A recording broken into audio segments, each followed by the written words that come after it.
I'm not the real Daniel Ricciardo. I recently retired from Formula One, so now I have a lot more time to do other stuff. The first thing I thought of as I crossed the finish line in my final Grand Prix was that now I can finally do some commentating on Mr. Tist's time trials in Gran Turismo 7, so here I am. Let's do this. The car for this time trial is the hypercar Aston Martin Vulcan. It's a bit of a tricky car to drive, so let's see how Mr. Tist handles it. The track is Interlagos, which of course is part of the F1 calendar. Alrighty then, Mr. Tist has got to cross the finish line first before the timer begins. Very fast car. He will reach 290 kilometers per hour before starting to brake at the first corner.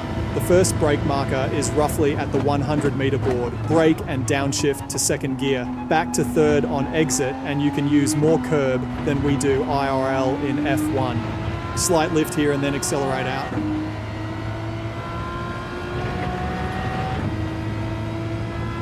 For the next one, brake just before the 100-meter board or where the shadow on the track is. Take it in third gear because the car is a lot more stable that way. In general, the car is tricky to handle in second gear, so keep that in mind.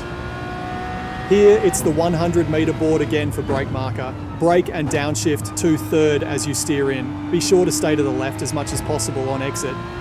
Downshift to second gear here and steer in tightly. Be very careful when accelerating out. It would have been better to exit in third gear, but Mr. Tist is an amateur, so...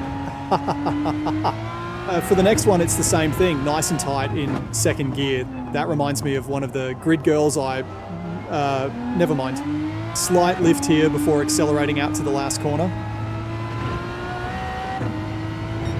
Take this one in third gear for better stability or short shift to third as you accelerate out. Mr. Tist missed the apex a bit there and lose a bit of time. And now just drive to the finish line. Let's see how good that time will be.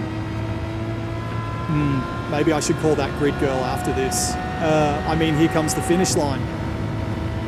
127.751. It should be enough for the gold top 3%, but it's not certain, so Mr. Tist might have to improve that time a bit. He is roughly 1.5 seconds behind YouTube superstar The Key. The Key! The Key! So there are improvements that can be made, but not too shabby.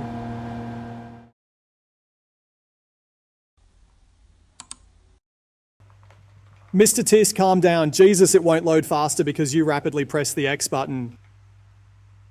Look at him go. Ha ha ha ha ha.